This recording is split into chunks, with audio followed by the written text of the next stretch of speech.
Bismillahirrahmanirrahim. Assalamualaikum warahmatullahi wabarakatuh. Waalaikumsalam warahmatullahi wabarakatuh. Puji syukur kehadiran Allah yang Maha Kuasa, di mana atas limpah dan rahmatnya kita dapat berkumpul di dalam ruangan ini dalam kegiatan diseminasi budaya positif yang akan disampaikan oleh teman kita, guru kita, yaitu Ibu Ratri Purnama Suci, calon guru penggerak angkatan 11 Kota Bandar Lampung.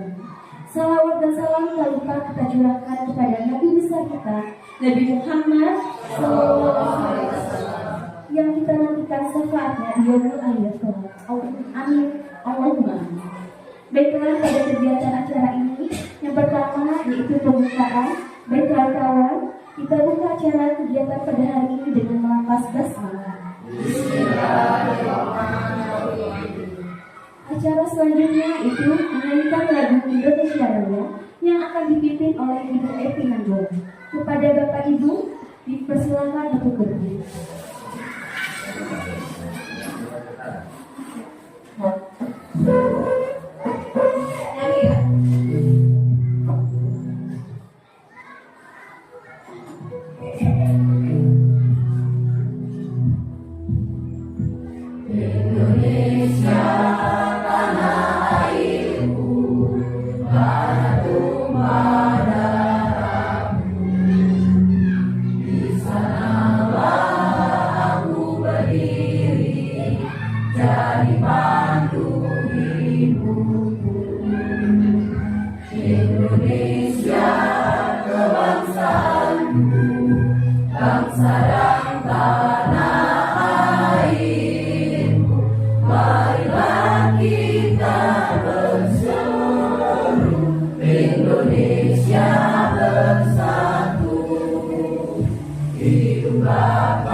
Bapak Ibu Guru, dipersilakan untuk duduk kembali.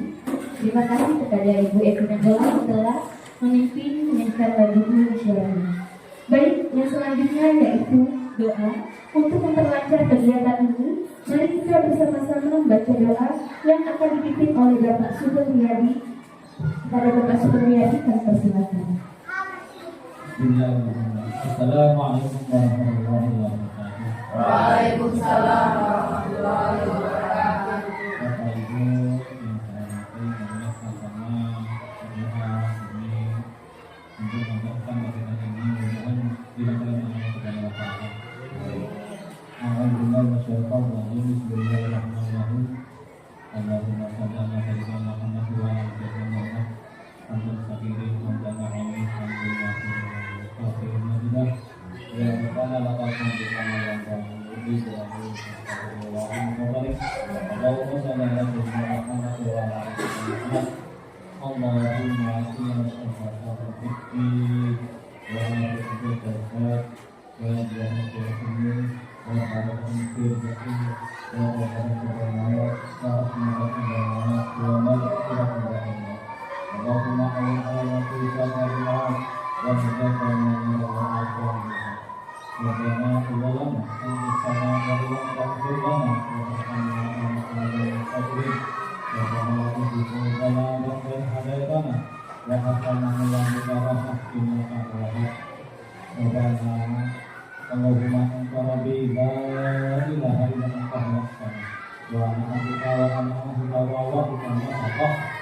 wa Wa karena bini mati ke alaya wa abudu dibandi wa firli karena hulakat tidak bermata Rabbana atina fid dunya hasanah wa fil akhirati hasanah wa qina adzabannar Subhana rabbika rabbil izzati amma yasifun wa salamun ala mursalin walhamdulillahi rabbil alamin. Wassalamualaikum warahmatullahi wabarakatuh. Waalaikumsalam warahmatullahi wabarakatuh. Terima kasih kepada Bapak Sugeng telah menunjukkan semoga doa baik yang Bapak sampaikan dapat dijawab oleh Allah Subhanahu. Amin. Allahumma.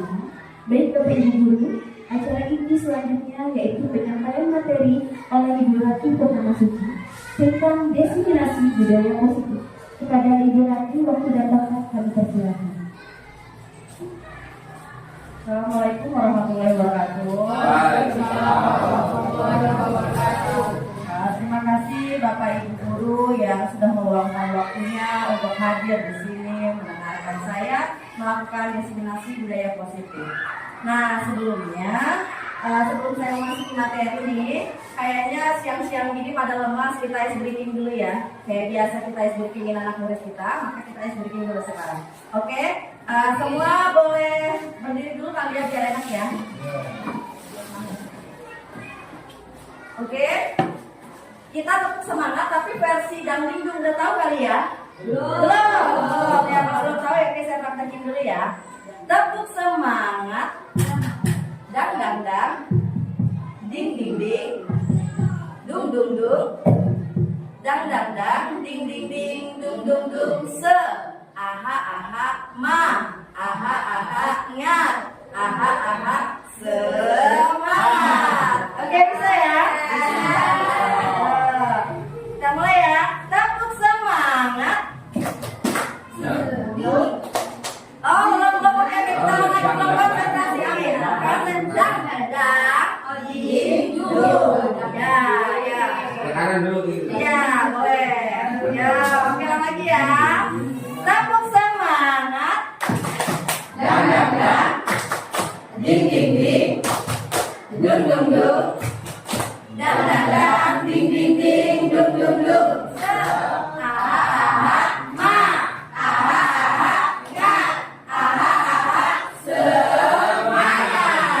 Alhamdulillah semangat semua. Oke, hari ini saya akan menyampaikan diskriminasi budaya positif. Nah, sebelumnya saya ingin bertanya nih, apakah Bapak Ibu setuju bila hukuman dapat mendisiplinkan siswa? Yang kedua, pemberian hadiah dapat meningkatkan prestasi siswa. Yang ketiga, guru harus memberikan solusi untuk tiap siswa yang bermasalah. Dan yang keempat, guru adalah teman bagi siswa. Barangkali ada teman-teman yang ingin berpendapat untuk poin 1, kira-kira hukuman dapat mendisiplinkan siswa tidak? Bisa. Oke, terima kasih. Kalau untuk yang kedua, pemberian hadiah dapat meningkatkan prestasi siswa tidak? Bisa. Lalu yang ketiga, guru harus memberikan solusi untuk tiap siswa yang bermasalah. Kira-kira setuju nggak? Setuju. Yang keempat, guru adalah teman bagi siswa. Nah, setuju. Oke, nanti kita lihat slide selanjutnya. Apa itu budaya positif? Nah, budaya positif yaitu perwujudan dari nilai-nilai atau keyakinan yang sifatnya universal yang dapat diterapkan di sekolah. Nah, dari konsep budaya positif ini nanti saya akan menjelaskan apa itu disiplin positif, lalu motivasi perilaku manusia dan keyakinan kelas, lalu ada juga kebutuhan dasar manusia, posisi kontrol sebagai guru dan restitusi, tiga restitusi ya, segitiga restitusi. Nah, sekarang saya akan mengajak Bapak Ibu mengepalkan tangan. Yuk. Nah, kan punya teman sebangku nih ya, teman sampingnya ya. Nah, coba Bapak Ibu dan temannya sampingnya akan melakukan kegiatan. Nah, jadi yang satu sebagai A itu posisinya mengepalkan salah satu tangan. Nah, yang A mengepalkan salah satu tangan. Ayo, satu tangan dikepalkan. Coba Anda bayangkan bahwa menyimpan sesuatu yang sangat berharga.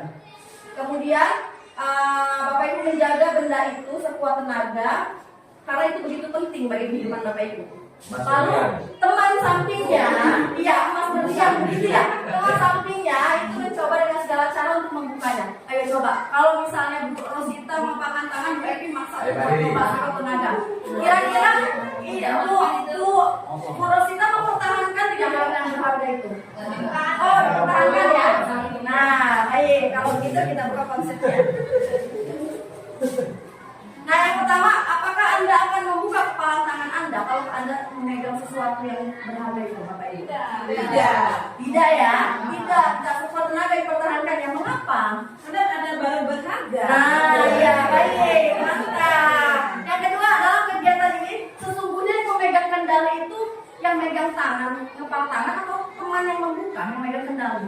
Yang megang tangan ya. Berarti yang punya kendali itu berarti jadi diri kita sendiri ya. Oke.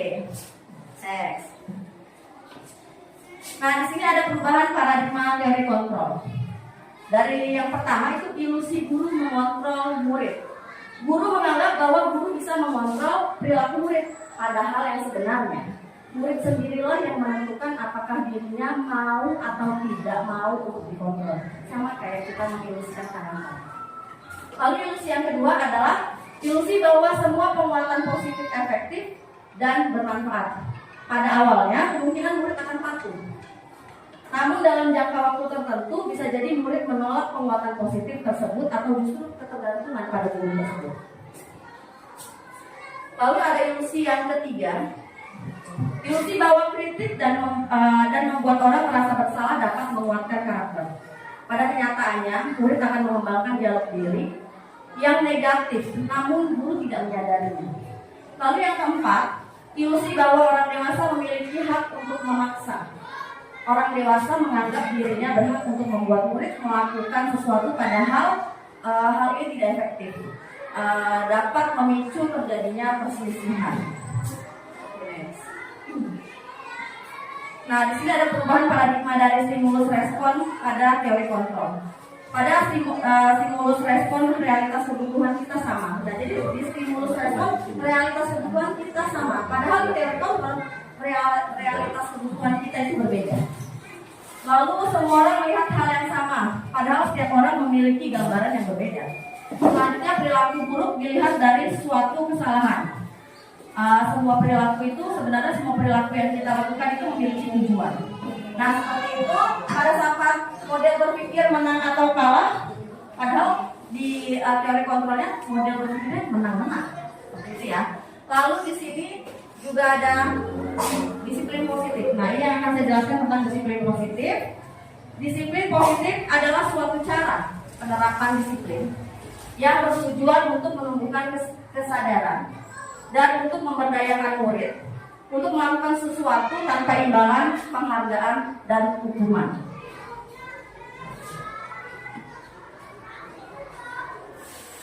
Disiplin positif ini berkaitan dengan nilai-nilai kebajikan universal. Nilai-nilai kebajikan universal itu banyak. Salah satunya yang sering kita dengar itu adalah profil pelajar Pancasila.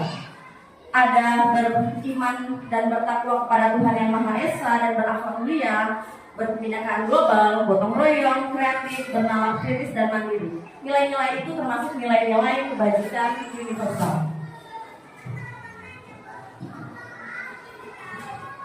Motivasi perilaku manusia. Yang pertama, motivasi itu terbagi menjadi 3. Yang pertama itu motivasi untuk menghindari hukuman atau ketidaknyamanan. Yang kedua, ada motivasi untuk mendapatkan imbalan. Dan yang ketiga, motivasi untuk menjadi orang yang diinginkan dan menghargai diri sendiri dengan nilai-nilai yang mereka yakini.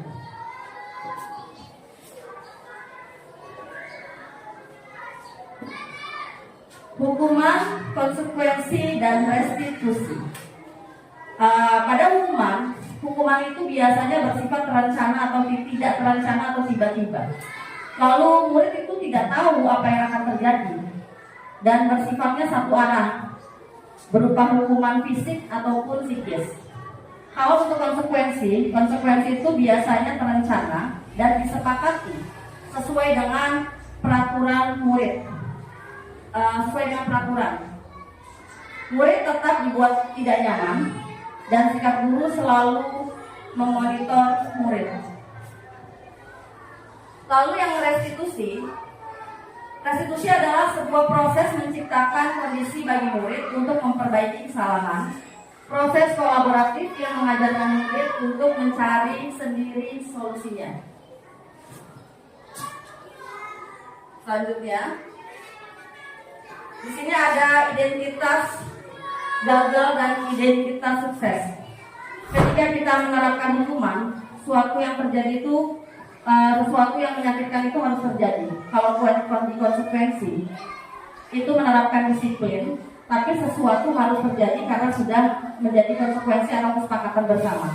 Nah, kalau untuk restitusi itu merupakan pilihan dari apa yang keluar dari keyakinan dari si anak tersebut, meliputi nilai-nilai kebajikan yang sudah disepakati atau yang sudah mereka ketahui.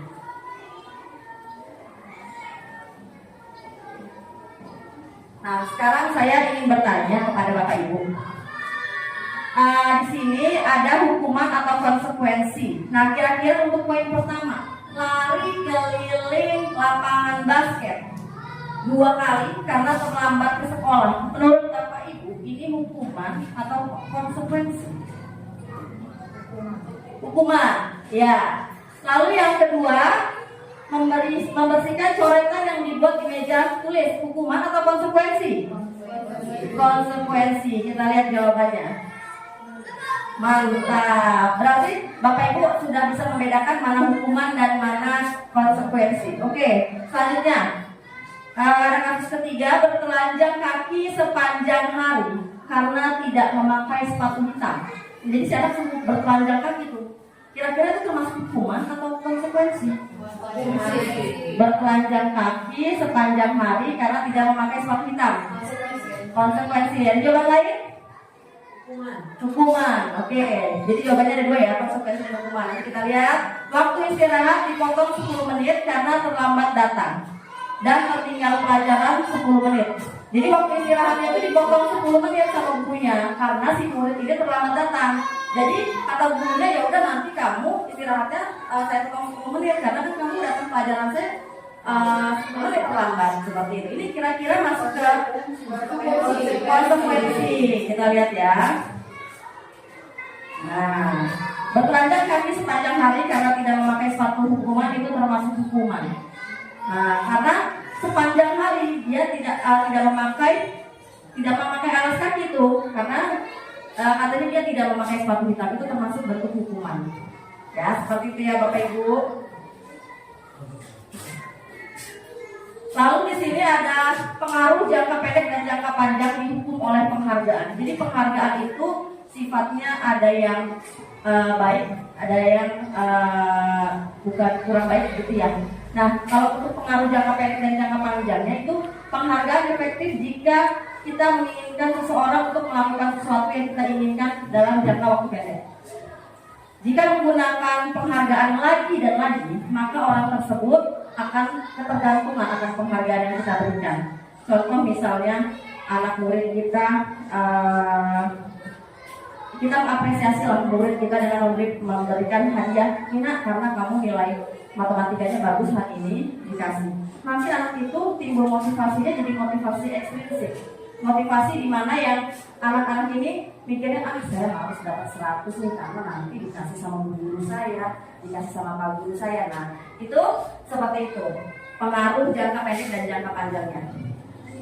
Jadi jika kita mendapatkan penghargaan untuk melakukan sesuatu yang baik, maka selain kita senantiasa berharap mendapatkan penghargaan, kita pun menjadi tidak menyadari tindakan baik yang akan kita lakukan. Nah, ini penghargaan tidak efektif. Misalnya suatu penghargaan adalah suatu benda atau peristiwa yang diinginkan yang dibuat dengan persyaratan. Hanya jika Anda melakukan ini, maka akan mendapatkan penghargaan. Sama, ini contohnya kayak kita bilang, kamu kalau ranking 1 nanti guru kasih hadiah. Tapi kalau kamu gak ranking 1, kamu gak dikasih hadiah. Nah, seperti itu. Jadi anak itu berusaha karena ada iming-iming dari si penghargaan ini tadi. Jadi motivasinya itu tidak timbul dari dirinya, tapi dari luar. Lalu ada penghargaan merusak hubungan. Ketika seseorang diberi penghargaan atau dipuji di depan orang banyak, maka yang lain akan merasa iri. Dan sebagian sebagian dari mereka tidak akan menyukai orang yang diberi penghargaan tersebut. Ya, seperti misalnya si A diberi penghargaan lalu diumumkan ini penghargaannya dapat segini nih gitu. Lalu teman-teman yang lain itu ada kemungkinan timbul rasa iri, ya, menyebabkan penghargaannya merusak hubungan. Nah, seperti itu contohnya. Lalu ada penghargaan menghukum. Penghargaan menghukum mereka yang tidak mendapatkan penghargaan, misalnya dalam sistem ranking. Mereka yang mendapatkan ranking kedua akan merasa paling dihukum.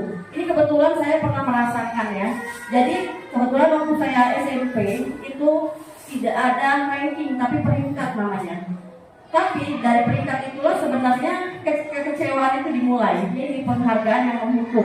Mungkin itu yang saya rasakan dari penghargaan yang menghukum. Jadi ketika saya waktu SMP, total nilai saya misalnya 1250 ini misal ya, ini misal 1250 dan teman saya juga 1250. Jadi yang ranking 1 itu teman saya peringkat ya. Peringkat 1 itu teman saya namanya Ana misalnya. Nah, si Ana ini dapat ranking 1. Karena saya ini absennya R, saya sama jumlah nilainya 1250, tapi saya jadinya peringkat kedua. Pulang-pulang saya ngomong gini sama ibu saya, Bu, besok lagi kalau punya anak aku mau ngasih nama anak aku yang hurufnya awal. Ini gara-gara nama aku R, aku harus dapat peringkat 1, jadi peringkat 2. Nah, secara tidak langsung ketika ini saya mempelajari ini ya, jadi saya merasa gini, oh ini yang namanya penghargaan. Jadi saya itu merasa kayak dihukum gitu loh, padahal enggak gitu loh. Harusnya diapresiasi yaitu karena penghargaan sifatnya mungkin yang saya waktu SMP belum mengeluarkan unsur motivasi yang dari dalam. Oke, selanjutnya. Jadi yang harus ditumbuhkan adalah motivasi dari dalam, yaitu motivasi intrinsik. Saat seorang anak belajar untuk pertama kali menggabungkan huruf dan kata-kata, serta menyadari bahwa ia dapat membaca, timbul pijar di matanya dan sebuah senyuman di wajahnya. Anak tersebut begitu gembira bahwa ia telah mempelajari dan menguasai suatu keterampilan baru. Kesadaran akan kemampuannya bahwa dia sudah dapat membaca sesungguhnya sudah merupakan sebuah penghargaan. Jadi ketika anak pertama kali bisa baca itu, mereka pasti bakalan ini karena memang motivasi itu timbul dari dalam, saya harus bisa baca gitu loh. Nah, seperti itu. Oke. Nah, di sini ada bentuk program kebajikan atau apresiasi. Yang pertama, beri pengakuan secara khusus dan pribadi. Jadi kalau misalnya ada anak-anak kita yang berprestasi, kita beri pengakuan secara khusus dan pribadi. Khawatir ya, jika kita memberikan pengakuan secara khusus hanya satu anak saja, tapi disaksikan anak yang lainnya, itu timbul tadi perasaan seperti dihukum anak-anak yang lain atau merusak hubungan. Lalu yang kedua, beri pengakuan yang sama pada semua murid secara bergantian. Jadi semua murid ini kan adalah individu yang unik ya. Mungkin penghargaan yang kita berikan ke anak itu berbeda-beda, tapi kita coba untuk beralih satu persatu kita berikan penghargaan. Misalnya si A, oh kamu ini selalu berpakaian rapi, kamu ini hebat banget pakainya rapi.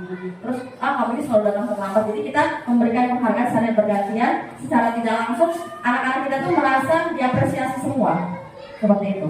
Lalu yang ketiga, beri pengakuan secara konsisten, ya. Jadi secara berkesinambungan. Yang keempat, fokus terhadap proses bukan hasil.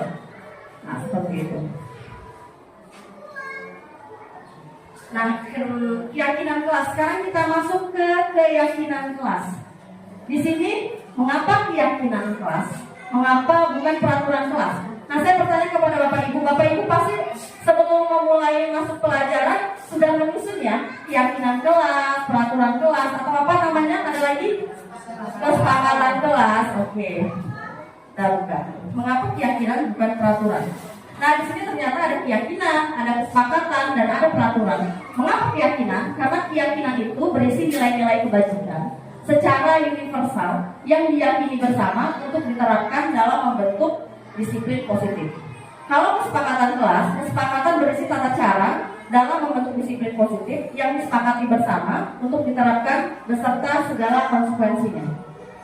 Lalu peraturan. Kalau peraturan itu bersifat dibuat oleh satu pihak bersama, tapi dengan segala konsekuensinya. Jadi peraturan itu cenderung hanya satu poin yang diatur. Jadi gini, kayak sekolah nih. Oh, sekolah punya peraturan tidak boleh memakai sepatu warna lain kecuali warna hitam gitu ya, seperti itu.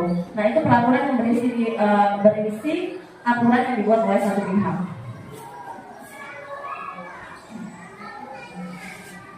Pembentukan keyakinan kelas. Keyakinan kelas ini bersifat dinamis, berupa pernyataan universal, dibuat dalam pernyataan positif, sedikit saja agar mudah diingat. Lalu sesuai dengan kondisi kelas, jadi kita harus menyesuaikan kondisi ruang kelas kita dan anak-anak didik kita. Dan semua warga kelas dilibatkan saat membuat keyakinan kelas.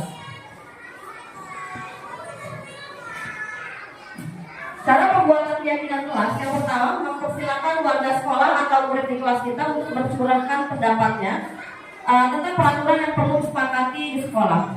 Mencatat semua masukan-masukan siswa, kemudian kita petakan di papan tulis atau dengan kertas. Apa itu? Apa yang kecil itu namanya saya lupa.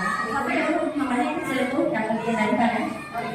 Ya boleh origami, boleh yang bisa nempel not itu sticky note ya itu bisa juga. Lalu ganti kalimat-kalimat yang bentuknya negatif ke positif. Jadi kan seperti ini, ketika membuat keyakinan kelas kita itu mengumumkan balik anak kira-kira apa saja sih yang tidak baik gitu ya. Nah kira-kira keyakinan kelas itu apa saja Bapak Ibu yang bisa timbul diucapkan? Tidak boleh atau apa gitu. Tidak boleh berkata kasar, lalu tidak boleh ngobrol ketika guru menjelaskan, boleh. Lalu juga tidak boleh membuang sampah sembarangan, seperti itu kan? Nah, itu adalah konotasi yang negatif, tidak boleh gitu ya. Jadi nanti akan kita ubah, tidak boleh membuang sampah sembarangan. Berarti itu adalah menjaga kebersihan. Nah, kita ubah itu menjadi konotasi yang lebih positif. Lalu satukan kalimat-kalimat yang masih sama. Jadi contohnya kayak seperti tidak boleh anak SD ini biasanya ngata-ngatain nama orang tua gitu ya. Tidak boleh ngata-ngatain nama orang tua. Pasti ada yang nulis seperti itu. Terus yang kedua ada anak-anak ngomong ini, tidak boleh membuli. Nah, tidak boleh ngata-ngatain nama orang tua sama tidak boleh membuli itu kan sama saja masuk ke mana itu ranahnya? Iya, negatif. Lalu kira-kira kita ubah ke konotasi positifnya apa? Misalnya kayak menjaga kerukunan, boleh menjaga solidaritas ya, seperti itu. Nah, jadi dua poin itu nanti kita petakan jadi masuk ke saling menghargai, boleh menjaga solidaritas, boleh. Nanti kita pilih sesuai dengan kesepakatan dari murid-murid kita. Lalu tinjaulah keyakinan kelas secara bersama-sama. Sebaiknya keyakinan sekolah atau kelas tidak terlalu banyak, terdiri dari 3 atau 7 poin saja dari prinsip keyakinan tersebut. Dan keyakinan kelas itu bisa diletakkan di dinding kelas di tempat yang mudah dilihat semua warga kelas. Jadi keyakinan kelas juga bersifat dinamis, dapat diubah dan disesuaikan dengan kondisi kelas dan siswa kita.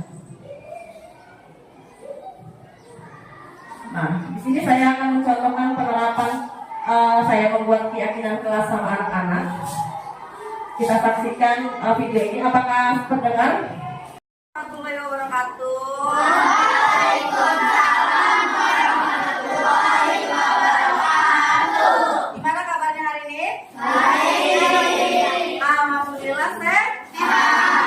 Nah, hari ini kita baru bertemu di kelas 6. Jadi sebelum kita belajar nih dan sebelum kita menilik jadwal pelajaran kita yang akan dibagikan nanti, kira-kira Bu Ratri pengen anak-anak ini bisa membuat apa yang anak-anak yakini sih agar kelas kita nantinya berjalan dengan kondusif ke depannya.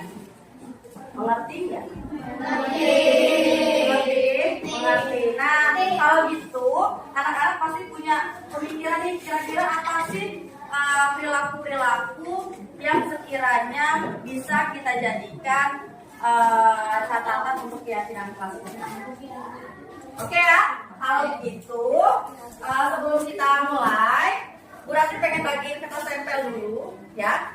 Nanti ini satu orang menuliskan ide-idenya terkait apa yang kalian yakini untuk keberlangsungan kelas kita, proses pembelajaran kita di kelas. Untuk yang laki-laki, Bu Ratri bagikan kertas warna hijau. Nanti untuk yang perempuan, Bu Ratri akan bagikan kertas warna pink. Oke ya? Nah, sekarang akan Bu Ratri bagikan untuk yang laki-laki harus hijau, tulis ya. Dibagikan ke teman sampingnya, silakan. Yang perempuan. Ini siapa yang nggak masuk? Yemi. Ya, tadi udah izin Yemi dan Bu Ratri.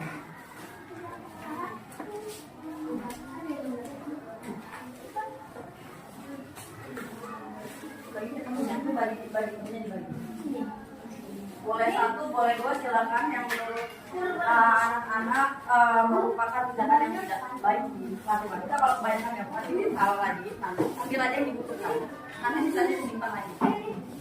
Oke, sisanya salah aja disimpan lagi. Oke, sudah dituliskan. Silakan, sudah dapat semua ya kertasnya. Silakan dituliskan. Tindakan apa saja sih yang sekiranya itu mencerminkan perilaku yang kurang baik?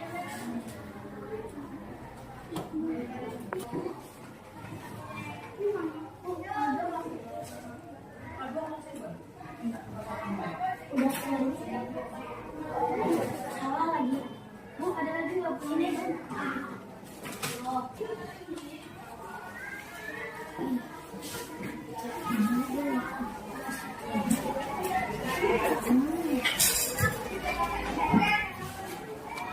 Sudah menulis semua? Sudah. Bagi yang sudah secara berurutan silakan ditempel mulai dari laki-laki dulu berurutan. Gimana? Kali tempel itu bagi tempel itu. Kebalik ya kamu ya. Tempel aja di sini. Dua aja kan lengket kan. Tapi kamu nulisnya sebelah sini. Ayo silakan tempel kemana? Ayo Noval. Kalau sini lagi? Noval. Ya, silakan.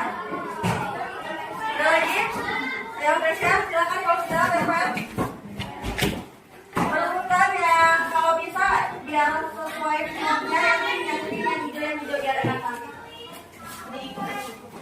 Ya, silakan.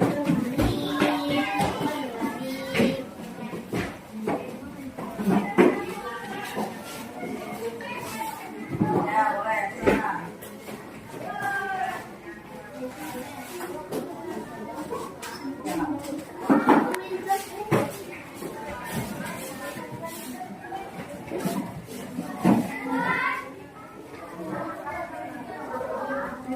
Sudah? Kalau udah ya dikumpulkan.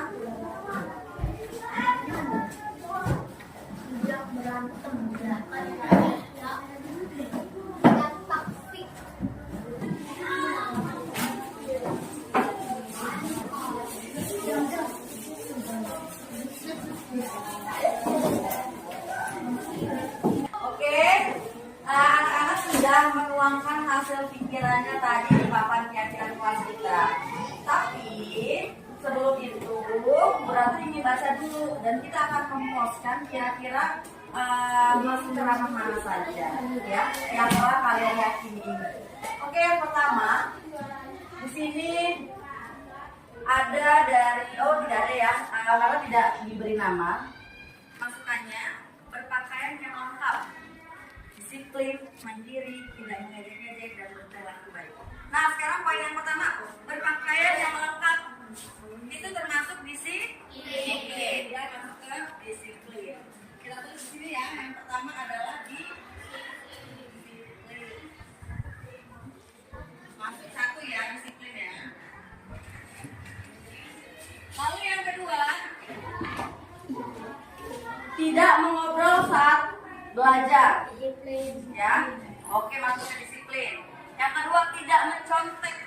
Nah, menurut anak-anak, mencontek itu termasuk tindakan yang apa? Tidak baik. Berarti kira-kira mencontek itu tindakan yang berbohong atau jujur? Berbohong. Berarti sebagai pelajar kita harus mencerminkan nilai yang jujur. Berarti tidak mencontek bisa diartikan sebagai jujur dalam bertindak. Oke ya. Yang kedua adalah jujur dalam bertindak. Jujur dalam bertindak.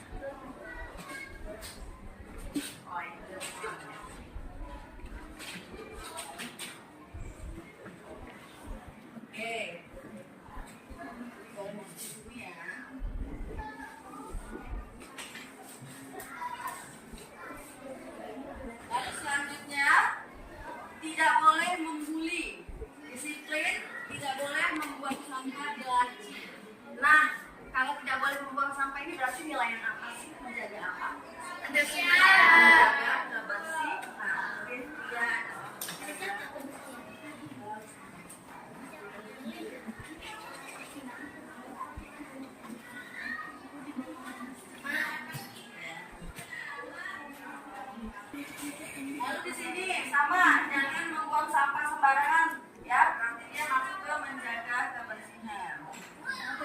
Selanjutnya, tidak mencontek, sama, berarti dia jujur dalam bertindak. Disiplin, jangan membuang sampah berarti masuk menjaga kebersihan, tapi di sini ada poin tidak boleh membuli. Nah, tidak boleh membuli berarti tidak boleh mengejek-ejek gitu ya? Iya. Nah, ini termasuk apa sih? Menjaga kerukunan. Menjaga apa? Perilaku. Berarti kita saling menjaga solidaritas. Iya, menjaga solidaritas antar teman dan guru. Menjaga solidaritas.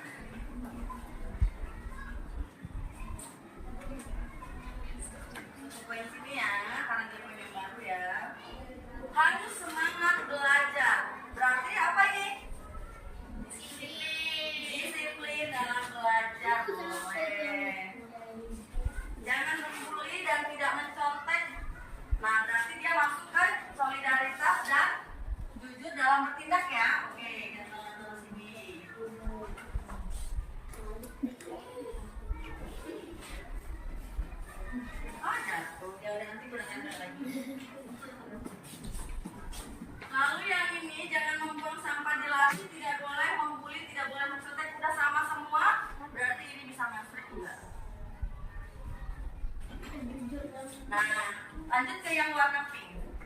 Yang pertama, tidak membuli teman yang sedang kesusahan. Oke, berarti dia masuk ke menjaga solidaritas. Nah, mengerjakan tugas piket sesuai jadwal. Tugas piket fungsinya untuk kebersihan dan membuat kalian disiplin dan bertanggung jawab. Berarti kita masukkan poin bertanggung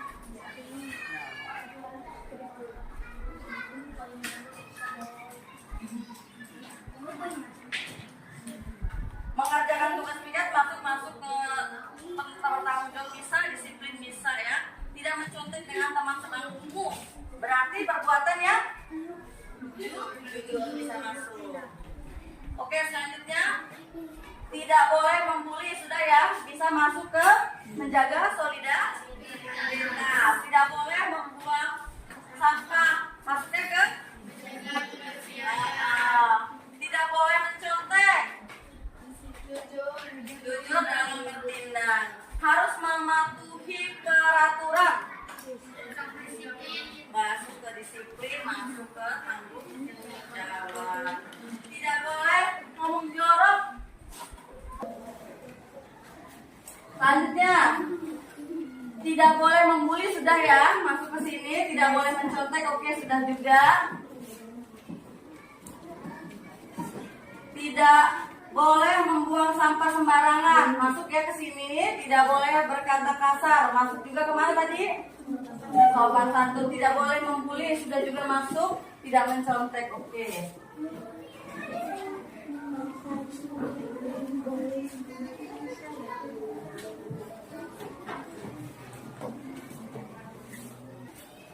Selanjutnya, tidak boleh membuli, sudah masuk poinnya ke sini. Tidak boleh membuang sampah juga sudah. Tidak berkata nama orang tua. Nah ini sering banget ya anak-anak ini sering kata nama orang tua yang tidak baik ya. Iya. Berarti itu termasuk tindakan yang tidak baik. Berarti dia juga tidak masuk ke sini. Tidak boleh membuli, sama juga ini sudah bisa masuk. Tidak boleh membuli, memakai seragam lengkap, disiplin. Oke. Semua masukkan ide-ide keyakinan kelas dari dalam diri anak-anak sudah dicurahkan, dan kita juga sudah menyimpulkan bersama-sama poin yang dibuat anak-anak. Berarti masuk ke 6 poin ini. Kira-kira anak-anak ada poin yang ingin ditambahkan lagi? Apa ada?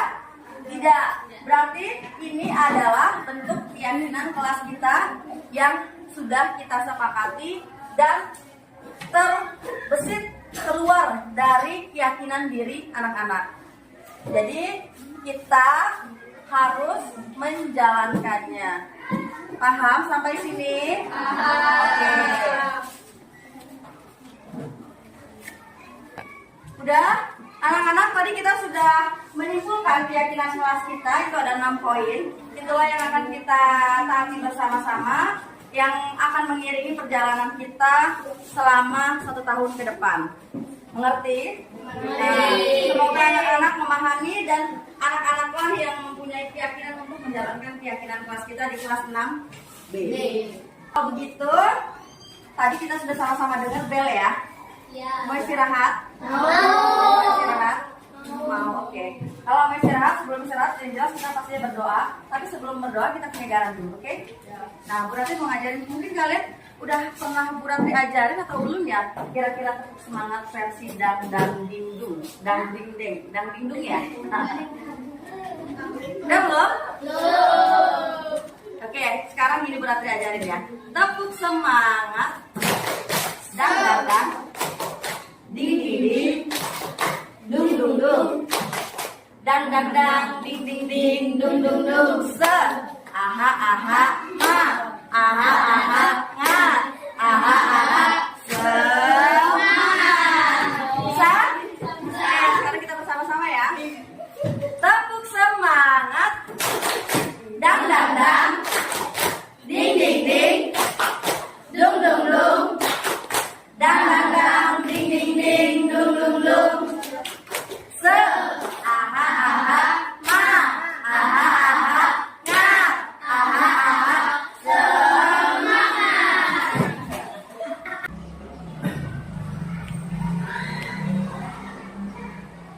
Oke, tadi kita sama-sama sudah melihat video penerapan contoh keyakinan kelas. Jadi anak-anak kita stimulus ya, kita pancing untuk memberikan apa saja yang mereka yakini tentang apa yang mereka pikirkan. Itu jadi timbulnya dari keyakinan anak-anak itu sendiri.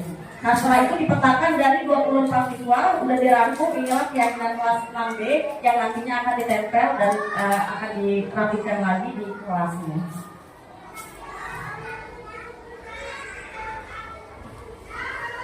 Langsung kita masuk ke kebutuhan dasar manusia.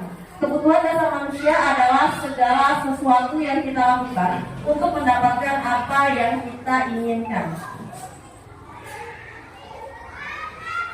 Nah, ada 5 kebutuhan dasar manusia. Yang pertama, bertahan hidup. Ya, bertahan hidup kayak kita butuh makan, pakaian, sandang, pangan ya. Lalu yang kedua, ada kasih sayang dan rasa diterima. Yang ketiga, ada kebutuhan penguasaan, keinginan dianggap. Jadi kita tuh kalau biasanya kita gini, kita ini bisa nyangka sesuatu. Kita tuh pasti punya kebutuhan yang dinamakan kebutuhan penguasaan, ya. Lalu juga kita ada kebutuhan kebebasan. Kita juga punya kebutuhan di mana kita lagi nggak pengen diatur, itu seperti itu. Lalu yang kelima ada kebutuhan kesenangan. Kebutuhan kesenangan itu ya kayak kita hang on, itu juga termasuk kebutuhan kesenangan, seperti itu ya. Oke, di sini saya akan menjelaskan 5 posisi kontrol guru. Nah, ini perlu banget nih buat Bapak Ibu. Karena saya juga sebelum masuk ke sini saya jadi agak sadar gitu. Pertama itu ada guru itu yang selalu bersifat sebagai penghukum. Lalu yang kedua, pembuat merasa bersalah. Yang ketiga, guru itu ada yang mendedikasikannya sebagai teman. Lalu pemantau, dan yang terakhir adalah manajer. Oke, kita saksikan dulu. Ini adalah posisi penghukum.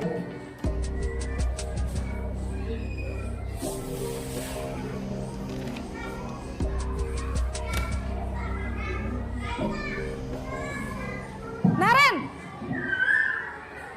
sini kamu. Selamat pagi, Bu. Selalu terlambat. Kamu deh, pasti terlambat. Maaf, Bu. Saya... Apa? Apa coba?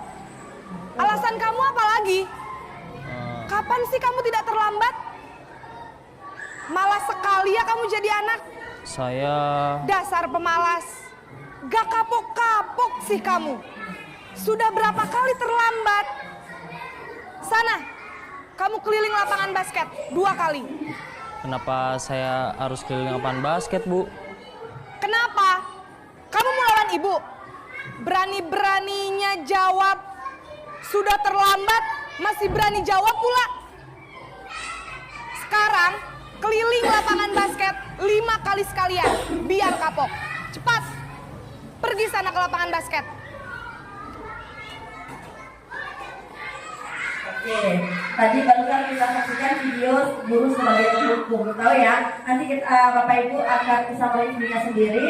Kita lihat bareng-bareng nanti di akhir. Penghukum yang pertama sudah yang hukum ya.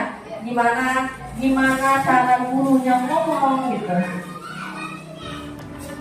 Lalu posisi membuat merasa bersalah.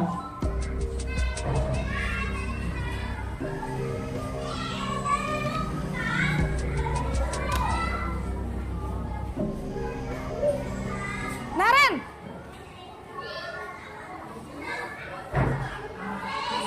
Selamat pagi, Bu. Naren, kamu kenapa terlambat lagi, nak? Ya Tuhan, Naren, kamu senang ya bikin ibu susah ya? Kalau kamu terlambat lagi, nanti ibu yang ditegur bapak kepala sekolah, nak. Disangka ibu tidak bisa membina kamu. Duh, gimana ini? Maaf, Bu. Duh, Gusti Naren. Kamu suka ya kalau ibu ditegur bapak kepala sekolah? Terus, sekarang ibu harus tulis apa ini di buku absen? Ini kamu sudah sering terlambat loh. Ibu harus apa coba? Maaf, Bu. Maaf sekali. Ya sudah, lain kali jangan bikin ibu susah lagi ya, nak ya. Ibu tidak akan kuat lagi kalau kamu begini terus. Bisa jantungan kalau ibu ditegur bapak kepala sekolah. Sana cepat ke kelas. Maaf ya, Bu. Maaf sekali. Oke, ini adalah guru membuat merasa bersalah. Nah, sambil menyaksikan video-video 5 posisi kontrol, boleh disambil makan-makan dan minumnya Bapak Ibu ya, biar makin fokus lagi ya. Lalu posisi yang ketiga.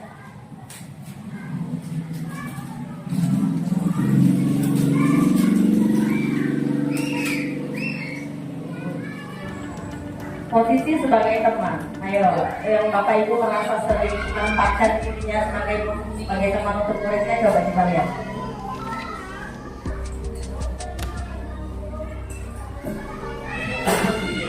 Naren!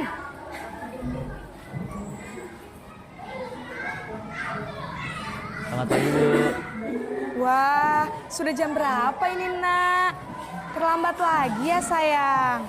Iya, Bu. Habis ibu saya lupa bangunkan saya, Bu. Kamu malah menyalahkan ibu kamu. Kamu bukannya anak yang larinya paling kencang. Kok terlambat sih? Iya, Bu. Saya memang terlambat bangun tadi. Jadi, biarpun saya lari kencang, tetap gak kekejar, Bu. Ya sudah sana, nanti lain kali larinya lebih kenceng lagi ya. Biar gak terlambat lagi. Bikin seneng ibu, demi ibu. Bisa kan? Bisa lah, Bu. Ya sudah sana masuk kelas. Ibu beresin urusan absen kamu. Kamu ini ada-ada saja. Yang pertama penghukum marah-marah gitu ya, terus ada yang membuat merasa bersalah. Nah ini kita yang ini adalah posisi pemantau atau monitor.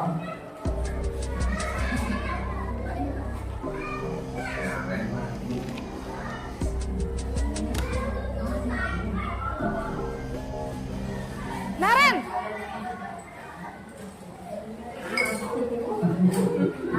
Selamat pagi, Bu.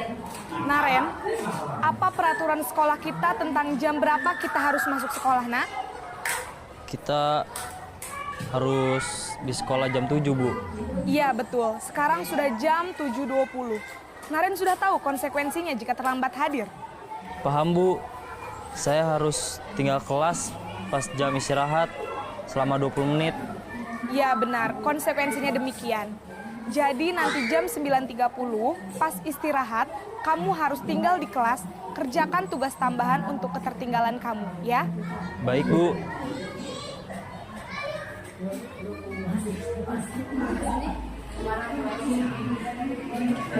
Selanjutnya posisi terakhir, posisi sebagai manajer. Aduh, udah mulai ya, udah 4 posisi kontrol udah mulai ya bersalah ya. Saya yang mana ini ya?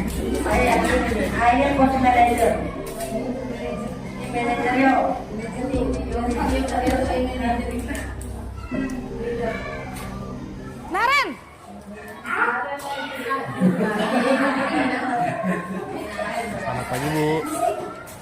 Selamat pagi, Naren. Maaf Bu, saya terlambat. Iya, sekolah masuknya jam 7, sekarang sudah jam 7.20. Jadi sekarang bagaimana ini, Naren?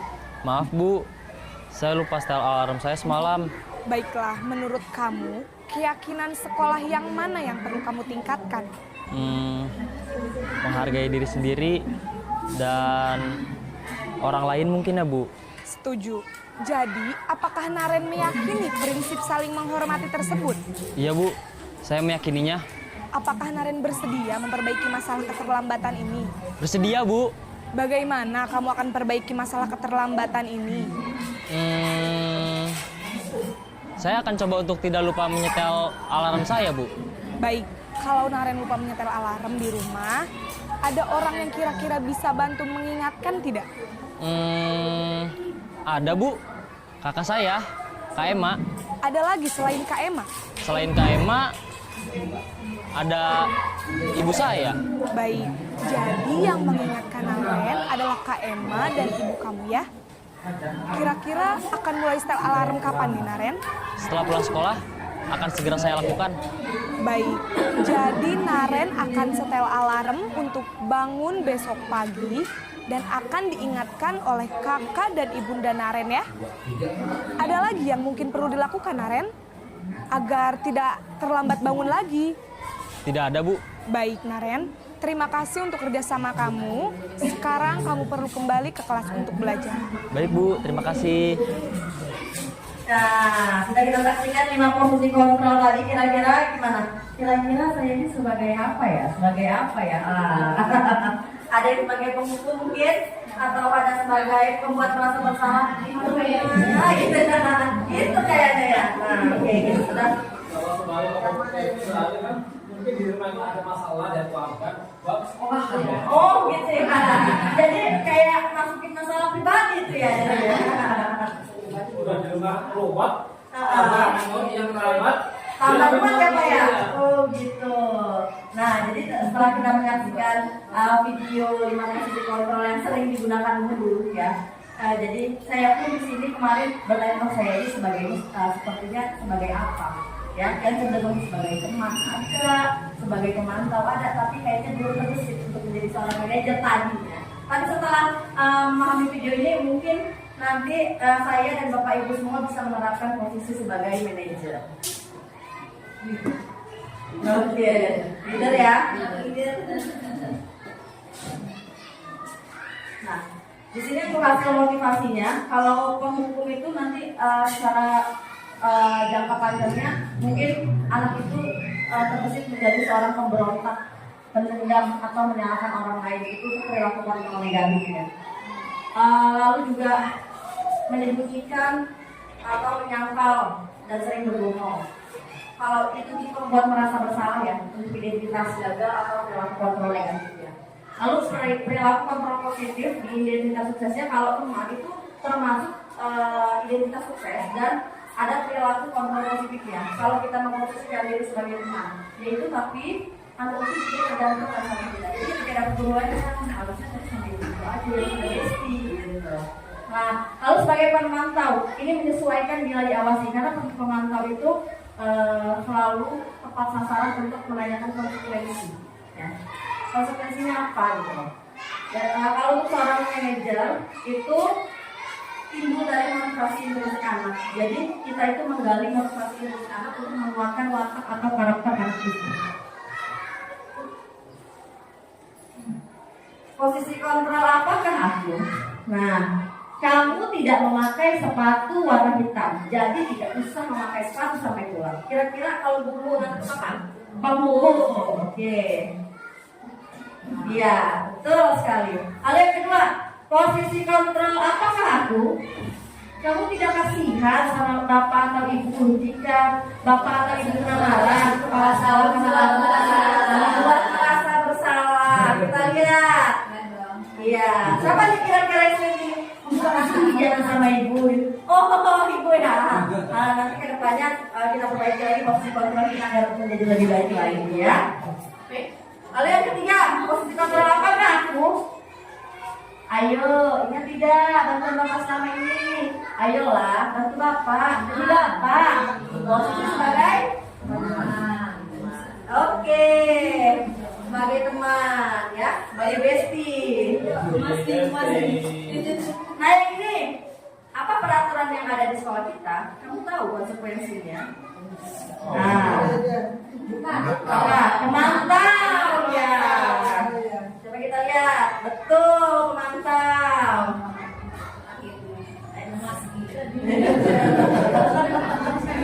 Akhirnya Bu dapat pencerahan gitu ya. Posisi kontrol apakah Bu? Apa yang kita yakini? Ingat saat kita membuat keyakinan kelas, apakah kamu meyakininya? Manajer. Siapa sih yang kira-kira udah menerapkan manajer nih? Ya.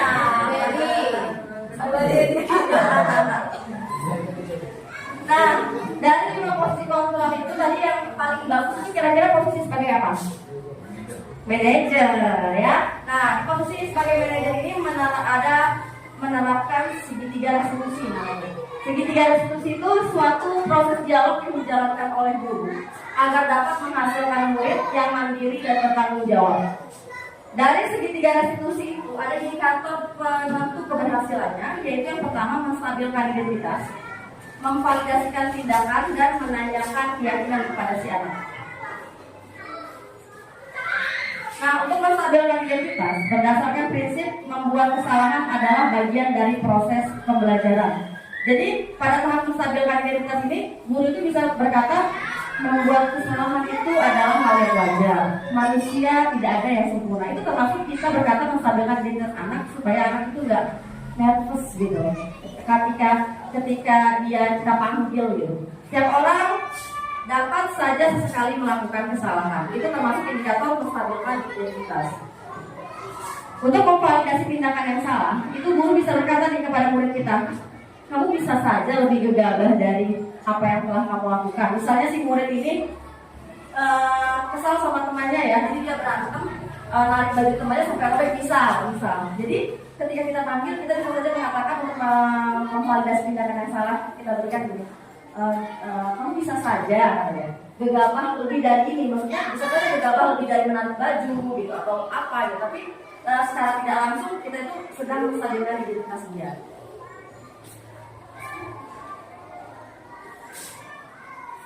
Lalu yang terakhir adalah menanyakan keyakinan yang berdasarkan prinsip teori kontrol bahwa pada dasarnya kita termotivasi itu secara intrinsik dari keyakinan-keyakinan yang ada di dalam diri si murid. Guru dapat bertanya kepada murid, apa yang kita yakini tentang keyakinan kelas kita?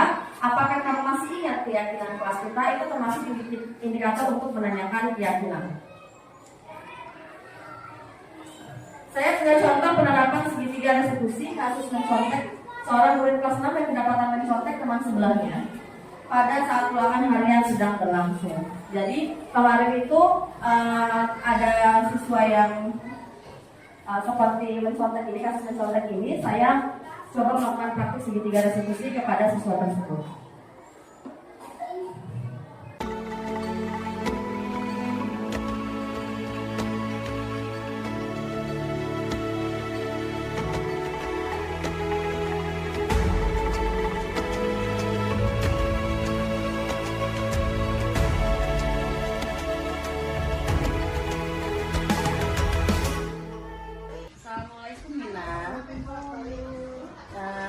Sudah istirahatnya? Sudah.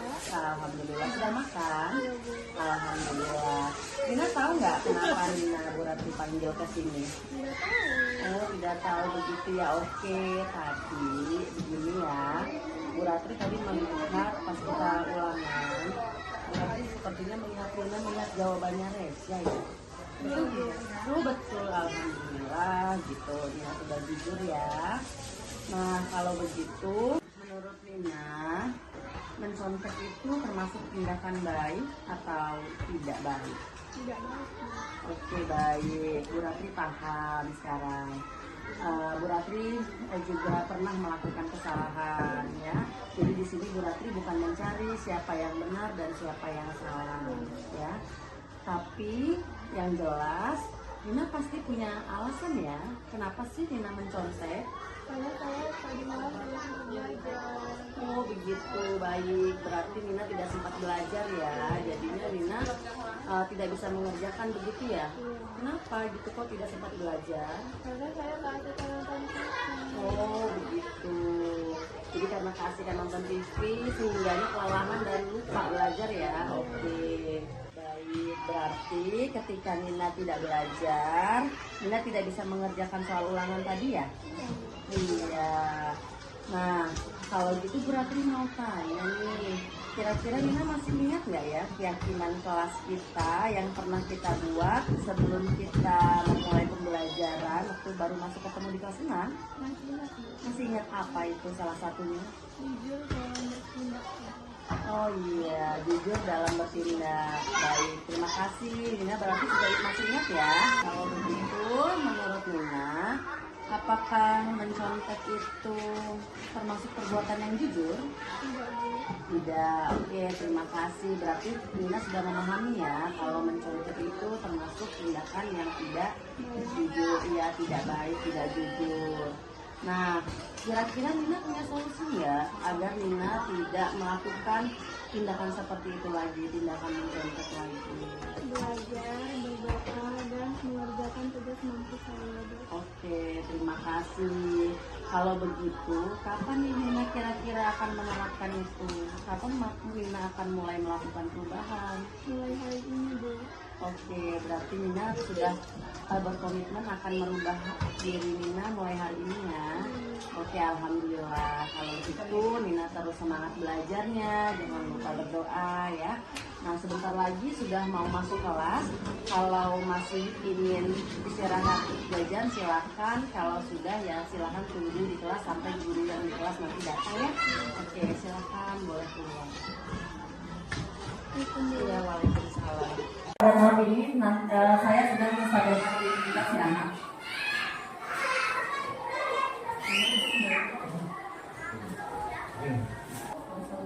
Di sini saya mensadarkan identitas bahwa saya berkata ibu juga pernah melakukan kesalahan seperti itu ya. Jadi di sini ibu tidak mencari siapa yang benar dan siapa yang salah. Itu termasuk indikator dari mensadarkan identitas. Lalu saya juga melakukan indikator memvalidasi tindakan. Saya menanyakan mengapa kok nggak sempat belajar gitu. Karena dia bilang kan tadi malam kenapa melakukan mencontek. Saya bilang dia bilang anak tersebut bilang tidak sempat belajar. Nah pasti punya alasan kenapa kamu tidak sempat belajar. Karena keasikan menonton TV gitu.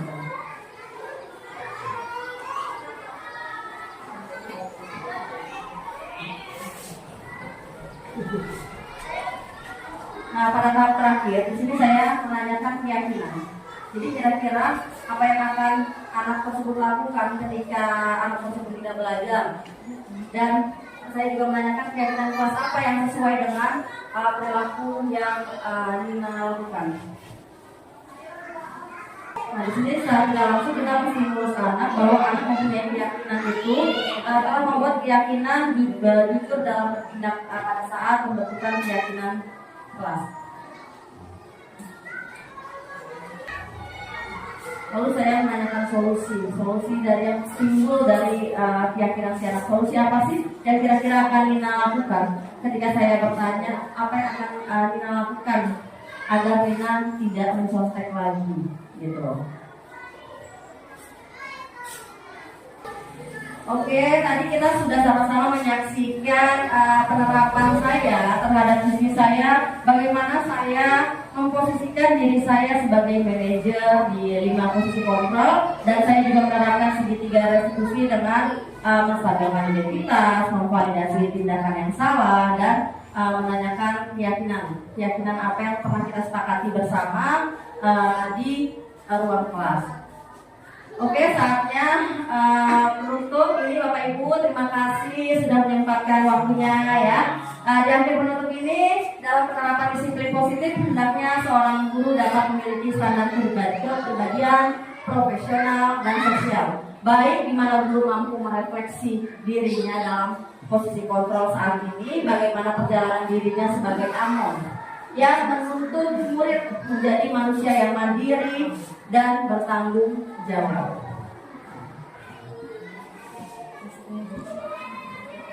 Oke, terima kasih Bapak Ibu.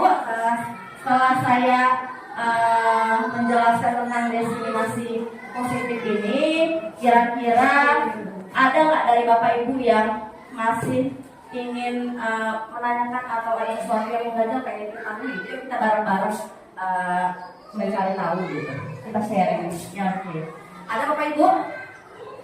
Ya boleh, gimana Bu Epi?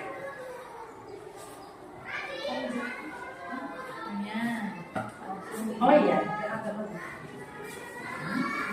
silakan Bu. Terima kasih sebelumnya Ibu Ratri buat penjelasannya pada hari ini, sangat membantu ya pada kami sebagai guru. Yang ingin saya tanyakan tadi ada 3 tadi ya. Yang pertama tentang keyakinan kelas, kemudian kesepakatan kelas dan juga peraturan kelas. Nah, di kelas saya sendiri kami sudah membuat itu dengan nama kesepakatan kelas. Ternyata ketika kita tadi menyaksikan atau kita mempelajari, seharusnya yang baik itu adalah tentang keyakinan kelas ya. Karena bentuknya itu membuat pembentukan karakter. Yang ingin saya tanyakan Bu, kami sudah membuat dengan kesepakatan kelas. Apakah perlu kami perbaiki dengan keyakinan kelas supaya lebih apa yang lebih baik lagi? Oke, ya, Terima kasih ya. Terima kasih ya Bu Epi sudah bertanya dan kita sharing bareng-bareng ya. Awalnya saya juga sama seperti Bu Epi. Dulu awal masa sebelum mengenal kesepakatan itu pernah terdengar peraturan kelas. Lalu sekarang ini digaungkan kesepakatan kelas. Nah, untuk mengubah menjadi keyakinan kelas, menurut saya kalau sudah kita sepakati, ya kesepakatan itu bukan berarti buruk ya, bukan berarti buruk itu. Kesepakatan itu adalah anak dari keyakinan. Nah, tapi kalau bisa nih, nanti kalau ada waktu luang silakan diluangkan lagi waktunya bersama anak-anak untuk menetapkan apa sih keyakinan kelas ini. Jadi kita melibatkan anak. Kalau peraturan kelas kan kita tidak melibatkan anak. Kalau kesepakatan kelas saya yakin masih melibatkan anak. Pasti kan bertanya nih, Mak, kira-kira apa sih kelas kita itu termasuk melibatkan anak di kesepakatan kelas itu melibatkan anak karena kita membuat kesepakatan bersama anak gitu ya. Tapi yang lebih baik lagi sebaiknya membuat keyakinan kelas karena timbul dari keyakinan anak-anak. Seperti itu saja Bu Epi. Jadi untuk sementara silakan nggak apa-apa dipakai kesepakatan kelasnya. Jika Bu Epi ada waktu luang boleh, karena keyakinan kelas, kesepakatan kelas itu sifatnya dinamis, bisa diubah sesuai dengan kebutuhan anak-anak. Gitu aja. Ada lagi mungkin Bapak Ibu yang kita sharing bareng pertanyaannya. Kalau ada yang mau ditanyakan lagi ada? Cukup? Oke, kalau cukup saya ucapkan terima kasih. Tapi sebelum berakhirnya perjumpaan kita ini, saya mau terus semangat lagi dan bingung, boleh ya? Biar enak kita bayang-bayang gitu. Apalagi tadi saya lihat Bu Reni sama Bu Evi, Bu Rosita, Bu Uli bersemangat. Sekarang saya mau lihat Bu Masnya yang bersemangat. Ayo Bu, kita dangdutin dulu Bu. Yuk, dangdutin ya. Fokus tadi. Oke, siap ya semuanya ya. Siap semangat. Dang. Ding ding ding. Dung dung dung. Dang ding ding ding. Dung dung dung.